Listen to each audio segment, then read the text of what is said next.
Alexander Gratus. Is he on the docket? Number 6. Oh, okay, Mr. Freeman's client. Okay.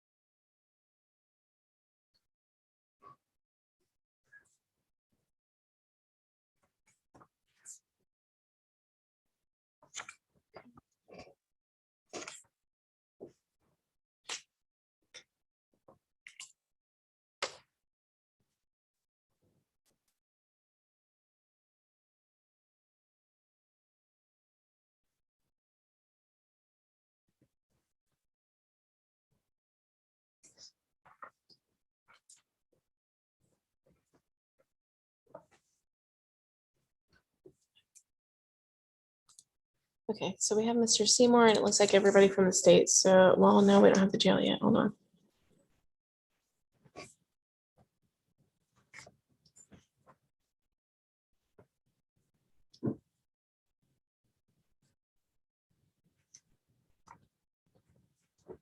Actually, I'll just ask you, Mr. Seymour, we're not on the record. I'm just curious.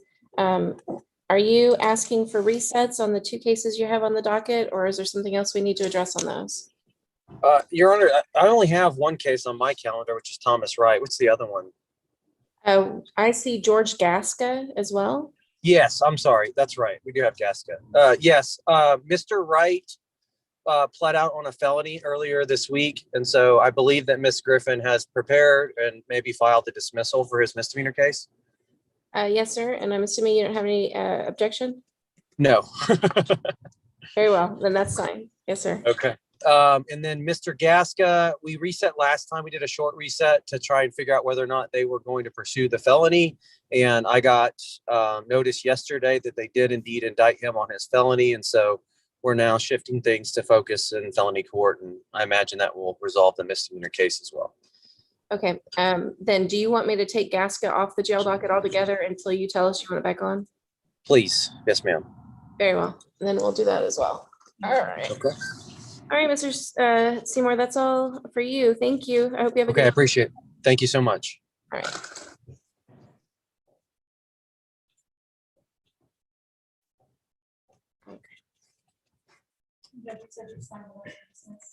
Yes, ma'am. Mr. Allen needs to use that motion.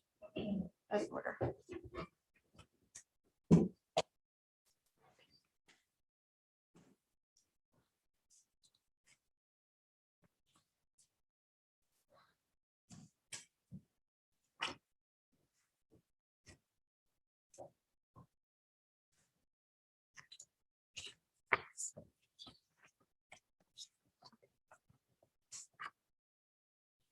We're still waiting for the jail.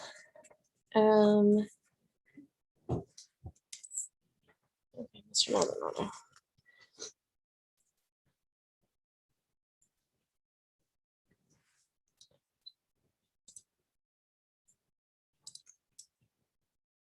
Hi, Mr. Maldonado. We're not on the record yet. And I see you're here on Joel Moore. What are we doing on those? Do we need to go on the record or are you going to ask for a reset? As far as I know, Your Honor, nothing's been filed yet on these matters. I've made discovery requests, so waiting on that. So yeah, a reset would be sufficient. Okay, and are you okay with it going to the next jail docket next week? Yes, Your Honor. All right. And I think that's the only case you have for us. Is that right? That's correct. Yes, sir. All right. Well, then you're excused. I hope you have a good weekend. Thank you, too.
Mr. Morales, can you check with the jail and ask them if there's any delay or issues with the jail docket today?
Good afternoon, Your Honor. Yes, sir.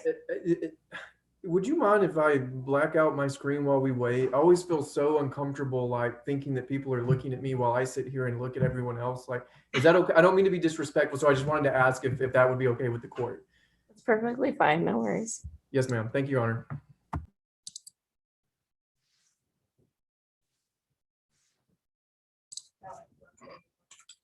What is it? Everyone went black?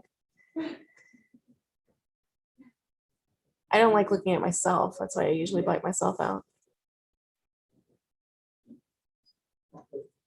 And then you give me your IRA pictures in the courtroom and I'll have it send it to you. Please stand up. So they have a problem trying to come up. I'll just send it to the jail, right? I'll send it to my- She said she's gonna send it to the jail. Can you send it to your personal email? Yes, give me 1 second. And what's your email? Eric Clark. Eric.com. Eric Clark. You should.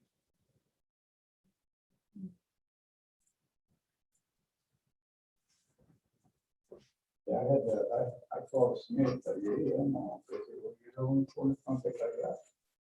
I just sent it to him right now. Okay, he just sent it to you. Judge, Yes, sir. what is the name of the defendant on today's docket? The Spanish speaker is Sergio Mendez Torres. Mendez Torres. And you have a case number for him? Yes, sir. There are two.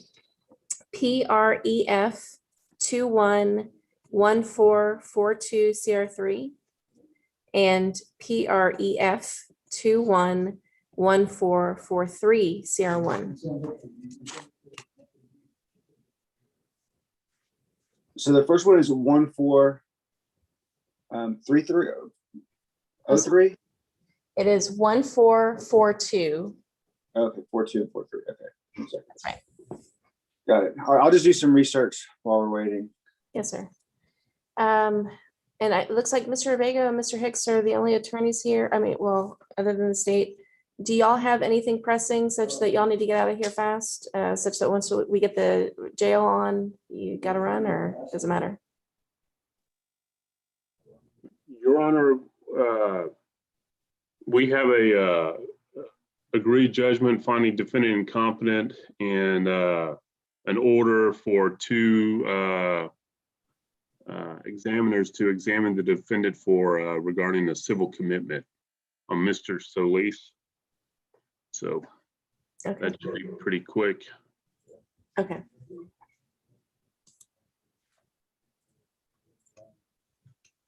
Judge, did I hear you say Mr. Sergio needs a interpreter? According to the probable cause affidavit, he's a Spanish speaker. Okay.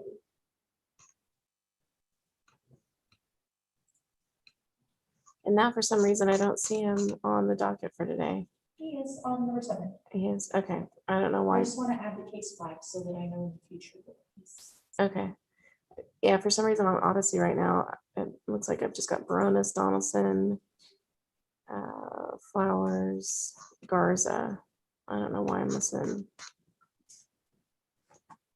Mendez Torres. Oh, this is a strange thing. Okay.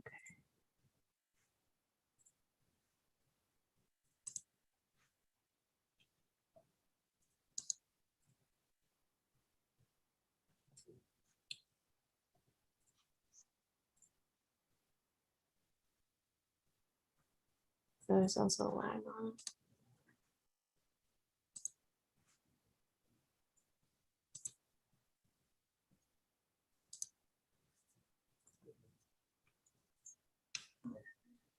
Oh, there's no password. Just have to click on Got it? All right, thank you. We're standing on the way. All right, it looks like they're joining us. Thank you, Mr. Morales. All right. Howdy, Deputy Clark. Thanks for joining us. Appreciate you. Who do you want first? Yes, sir. May we please get Mr. Thomas Solis? I'm so.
Hello, Mr. Solis. All right, so case number 193466CR3. Wait, strike that. This is the wrong case number. All right, so case number PREF 203964CR1 and PREF 211135CR3. This is State versus Thomas Solis. And Mr. Solis is incarcerated. We have Mr. Trey Hicks, his defense attorney, here by Zoom, as well as the state. And Ms. Lopez, are you handling this for the state? Yes, Judge. All right. So Mr. Solis had been in my court prior to this on a different charge, which had been dismissed after he had been evaluated for competency and found to be incompetent. And so now we're proceeding to the civil commitment hearing. So we'll need to set a date for that. And then y'all need an order from me for the physicians. Is that right? Yes, Judge. And just to make it clear on the record, the case was filed on April 26th. Okay. And that's the 211135 case? Yes, Judge. Was the 23964 filed as well? I'm not sure which case that is. That the CR1 case? That's correct. No, Judge, only the CR3 case. I don't see a CR1 case from our end. Very well. All right. So I think that it would be appropriate for Mr. Solis to be brought over to the courtroom for the hearing. Parties, do y'all have objections to proceeding to having that hearing in person? Would y'all prefer to appear by Zoom? The state would appear by Zoom, Judge. Your Honor, are you talking about today's hearing, or are you talking about after he's examined by the two doctors?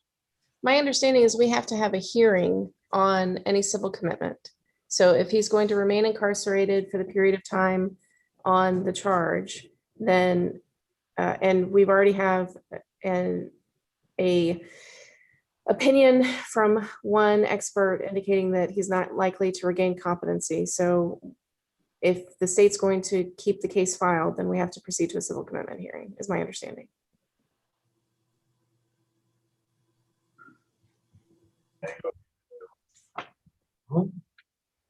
And so my question is, that hearing, I would prefer for the defendant to be in court for that hearing. I understand the state wants to appear by Zoom. That's fine. I'm going to allow it. But Mr. Hicks, will you be appearing by Zoom or in person?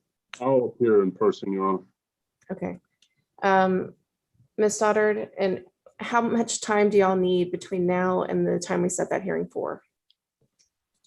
So Judge, I think it's my understanding that before we have that hearing, we need the medical certificates to be filed with the court. So we would need the physicians, one of which needs to be a psychiatrist, to examine him and submit those to the court within 30 days of that hearing. So that hearing would need to be within 30 days of those certificates being submitted.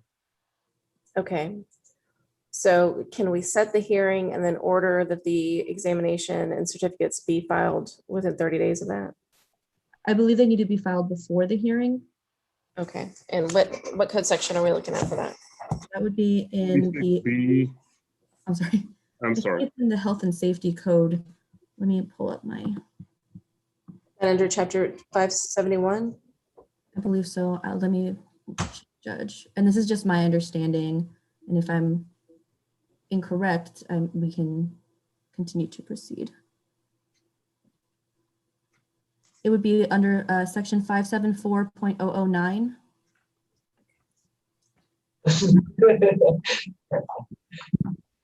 574.009. Okay, And it says here, I can read it for the court if you would like.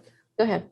A hearing on an application for court-ordered mental health services may not be held unless there are on file with the court at least 2 certificates of medical examination for mental illness completed by different physicians, each of whom has examined the proposed patient during the preceding 30 days. At least one of the physicians must be a psychiatrist if a psychiatrist is available in the county. All right. And y'all submitted the orders on those? I don't have them in front of me, but did y'all email them to Ms. Stoddard? We emailed the agreed, let's see what the title was. Judgment finding defendant incompetent to stand trial and order to obtain medical certificates under 46B.102. Okay, Ms. Stoddard, did you get that? I am looking for getting that. Ms. Lopez, could you resend it to Ms. Stoddard or to the county court 3 email address? Yes, ma'am. All right. So I will have that. Yes, go ahead, Mr. Hicks. Your Honor, it also, and going back, because there's the